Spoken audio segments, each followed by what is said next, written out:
اسلام کیسے سٹینڈرڈز بناتا ہے. قانون صرف اللہ کا چلنا ضروری کہاں پہ ہوتا ہے کہ اپنے سگے بیٹوں کے پیار میں بھی اللہ کا قانون سب سے پہلے آئے گا, سگے بیٹیوں کے پیار میں بھی, سمجھ رہے, کچھ بھی قربان کر دیں گے ہم اللہ کے لیے, اور وہ اسی کو سٹینڈرڈز کہتے ہیں آپ اور میں بھی, ہمیں پتہ ہے. ابو بکر صدیق جب امیر خلیفۃ المسلمین بن گئے, جب پہلے خلیفہ بنے, تو اس وقت طائف کا نا غزوہ ہو چکا ہوا تھا, طائف مسلمان ہو چکا تھا پورا کا پورا جو علاقہ ہے. تو طائف کے جو ڈیلیگیشن تھے نا وہ شہادت کے لیے امیر المومنین کے پاس بیعت کے لیے آتے تھے کہ ہم کلمہ پڑھ, ہم مسلمان ہو گئے ہیں یا مسلمان ہونا چاہتے ہیں. تو طائف کے غزوے میں طائف کے ایک ڈیلیگیشن میں ابو بکر صدیق نے پوچھا کہ یا آپ لوگوں کے نا پاس ایک, اور عرب کا کلچر بھی یہ تھا کہ جو آپ لوگ تیر بناتے ہیں نا, تیر, اس کے پیچھے جو حصہ ہوتا ہے نا ادھر آپ اپنا لوہے سے نا ٹیڑھا کر کے اپنا نام اور سگنیچر یا اپنا ایک سمبل بناتے ہیں کہ اس لوگوں کو پتا ہو کہ یہ تیر کس نے چلایا. تو طائف نے, اس ڈیلیگیشن نے کہا ہاں جی ہمارے ہاں بھی یہی رواج ہے. تو ابو بکر صدیق نے اپنے پاس سے ایک تیر نکالا اور ان کو تیر دکھایا کہ یہ کوئی بتا سکتا ہے یہ تیر کس نے چلایا. تو وہ ڈیلیگیشن میں وہ بندہ بیٹھا ہوا تھا, اس نے ہاتھ کھڑا کر کے کہا جی امیر المومنین میں نے چلایا یہ تیر, یہ میرا بنا ہوا تیر ہے, میں نے, اور جو بندہ بناتا ہے وہی چلاتا ہے تیر. تو ابو بکر صدیق نے کہا, اور مسکرا ان کو اپنے پاس بلایا اور پھر ان کو گلے لگایا اور انہوں نے کہا کہ تیری وجہ سے تیرا اتنا بڑا احسان ہے کہ تیری وجہ سے میرا بیٹا جنت میں اللہ کے پاس ہے اور جنت کے مقبول ترین مقام میں گارنٹیڈ ہے, کیونکہ تو نے تیر چلا کے میرا بیٹا شہید کیا اور آج تو مسلمان ہو گیا. وہ پورا ڈیلیگیشن شوق میں چلا گیا کہ اللہ کا قانون سٹینڈرڈ کیسے بناتا ہے. آپ سوچیں دنیا میں کسی اور کلچر میں, کسی اور ایرا آف ہیومن بینگز کے, کسی اور ڈیموگرافک, کسی اور جیوگرافیکل لوکیشن میں ایک پاورفل کنگ کے سامنے ایک بندہ لے کے آئے کہ جس نے اس کا بیٹا خود اپنے ہاتھ سے قتل کیا تھا اور وہ اس کو گلے اٹھا کے مبارکبادیں دے رہا ہوں. یہ مجھے یہ مثال کہیں سے پیدا کر کے دکھائیں, آپ کو پتہ چلے گا کہ اسلام چیز کیا ہے. وہ پورا ڈیلیگیشن رونا شروع ہو گیا کہ کس طریقے سے ایک باپ اپنے بیٹے کی شہادت کے لیے خوش ہو کے اس بندے کو گلے لگا رہا ہے کہ کیونکہ حدیث ہے اس کے اوپر. حدیث کیا ہے کہ جنت میں دو بندوں کی محبت سب سے زیادہ کون سی ہوگی, جو ایک دوسرے کی وجہ سے جنت میں پہنچے. جیسے کہ ایک بندہ جس نے قتل کیا اگلے کو شہید کر دیا اور بعد میں مسلمان ہو گیا اور وہ بھی جنت میں پہنچ گیا. تو دونوں سب سے پہلے ایک دوسرے کو ڈھونڈیں گے جنت میں. اتنی بڑی چیز ہے جنت, اتنی بڑی لاٹری ہے جنت کہ لوگ اتنا زیادہ اوور ویلم ہو جائیں گے کہ وہ ایک دوسرے کو ڈھونڈیں گے کہ اس کی وجہ سے میں پہنچا ہوں. اور قاتل اپنے مقتول اپنے قاتل کو ڈھونڈ رہا ہوگا کہ تیری وجہ سے مجھے اتنا بڑا انعام مل گیا. سو میں آپ کو ایک اور چیز بتا دوں, میں ابو بکر صدیق کا یہ واقعہ سناؤں. حضرت اسما اور زبیر بن العوام کے بہت برے حالات تھے, لائک ڈومیسٹکلی, مطلب مار پیٹ ہوتی تھی. اور زبیر بن العوام تو پورا آدھا قبیلہ مار دیں اپنے ہاتھ سے, اس لیول کی طاقت تھی ان کی. تو ایک بچی اسما بنت ابی بکر, انہوں نے کیا ان کے ساتھ لڑائی کری, تو ان کو بہت فزیکل ابیوز ہوتا تھا. جو بھی وجہ تھی, صحابہ اور صحابیہ کی پرسنل وجہ, نہ ہمیں پتہ ہے نہ مجھے کوئی شوق ہے کسی صحابیات کے گھروں کے اندر کے حالات جاننے کا, یہ ان کا پردہ ہے. مگر حضرت زبیر بن العوام کی شکایت نہ انہوں نے ظاہر اپنے ابا سے کی کہ مجھ سے برداشت نہیں ہو رہا. تو ابو بکر صدیق نے سٹینڈرڈ کون سا رکھا دیکھیں ذرا.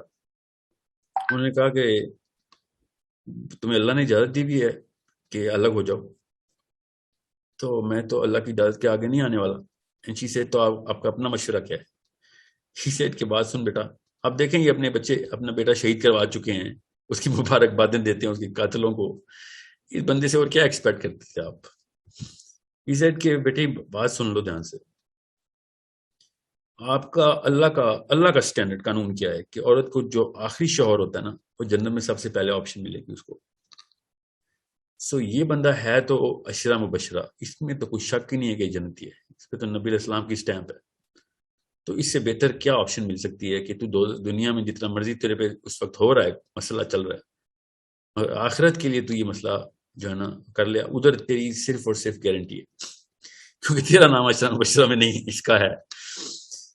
آپ ایز اے فادر سوچ نہیں سکتی, خواتین کو میں کہہ رہا ہوں, ہم اگر مرد تو سوچ سکتے ہیں نا کہ آپ کی بیٹی آپ کے پاس آئے نا, تو آپ اللہ کے اسٹینڈرڈ پہ اس کو مشورہ دینا, مطلب there is no way کہ I can actually explain to you how big this, مطلب as a student of psychology, as a student of Islam, I think this is one of the most, this is the strongest of all stories that I've ever, and this is a true story of course.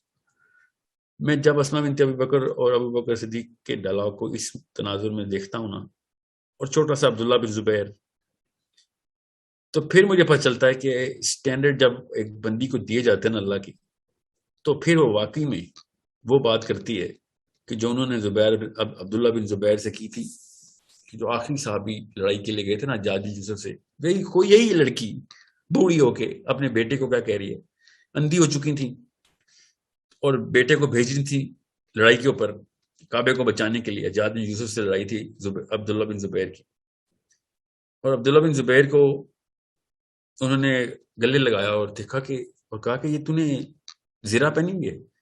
83 سال کے تھے اس وقت عبداللہ بن زبیر. سو he said, جی امی میں نے زرہ پہنی ہے.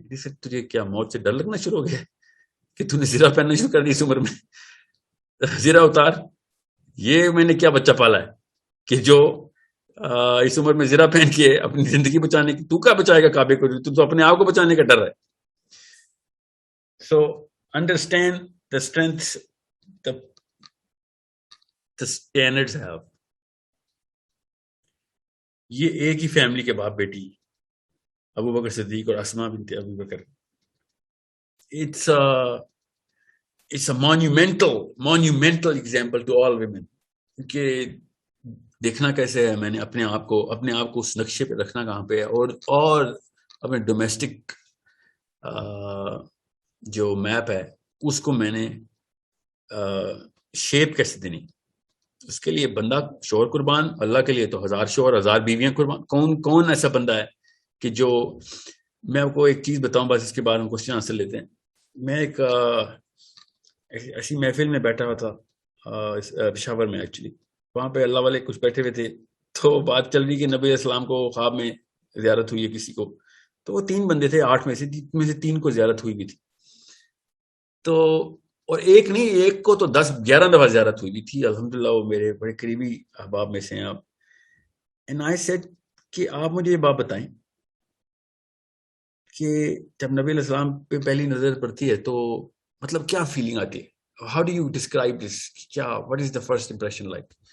آپ یقین نہیں کریں گے, یہ سوال میں نے اسلام آباد میں پوچھا لوگوں سے جنہوں نے کہا تھا. میرے پاس فون کالز آتی ہیں, میرے پاس تو اب 500 کال پر ویک آتی ہیں. میں یہ سوال ضرور پوچھتا ہوں کہ آپ کو کیا فیلنگ آئی تھی. آپ کو میں کیسے بتاؤں کہ بلا مبالغہ 99% لوگوں نے یہ بات بتائی, 100 نے نہیں بتائی, 99% لوگوں نے بتایا کہ جب نبی علیہ السلام کے چہرہ مبارک کو آپ دیکھتے ہیں تو سب سے پہلی یہ فیلنگ آتی ہے کہ اتنا آسان ہے اس شخص کے اوپر اپنے ماں باپ قربان کر دینا. مطلب پہلی فیلنگ.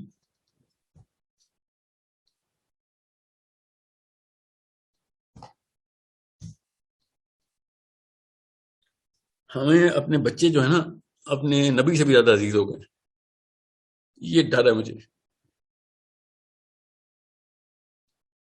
سو کسی عورت کو یا کسی بھی مرد کو بھی یہ اجازت نہیں ہے کہ وہ ورلڈ اسٹینڈرڈز کو بریچ کرے کہ حوض کوثر پہ میں کھڑا ہوں کہ جی میں تو گھر بچا رہا تھا یا رسول اللہ, میں نے تو اس لیے وہ کام کیے یا میں گھر بچا رہی تھی. سو آئی ڈونٹ نو کیا ہوگا ادھر, ہم تو اللہ کے مرہون منت ہیں, کیا پتا کیا اجازتیں ملتی ہیں, اللہ کیا معاف کر دیں کیا نہیں. مگر یہ نہیں سوچ سکتے کہ ہاں جسٹیفائڈ ہوں, جسٹیفائڈ نہیں ہم کہیں سے.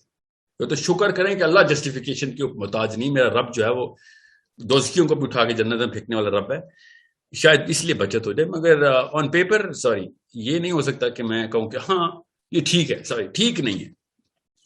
ٹھیک نہیں کو ٹھیک کر کے مسلمان جو ہے نا اس وقت جس گٹر میں پڑے ہوئے نا, اس وقت ہمارے بچے جن گٹروں میں پل رہے ہیں جس کو ہم گھر کہتے ہیں, وہ گھر نہیں گٹر ہیں کہ جدھر سے اٹھ کے وہ بس زنا ہی کریں گے یا پھر زیادہ سے زیادہ فلم ایکٹر یا سنگر بنیں گے, اس کے علاوہ اور کچھ بھی نہیں کریں گے. وہ ان کا انفلوئنس یہی ہوگا کہ میں ڈانس کتنا اچھا سکھایا لوگوں کو, یا سر کتنے اونچے لگائے, یا پھر میں نے غلط فلسفے کو صحیح کر کے کیسے دکھایا, اپنی جان کیسے بچانے کے 100 طریقے.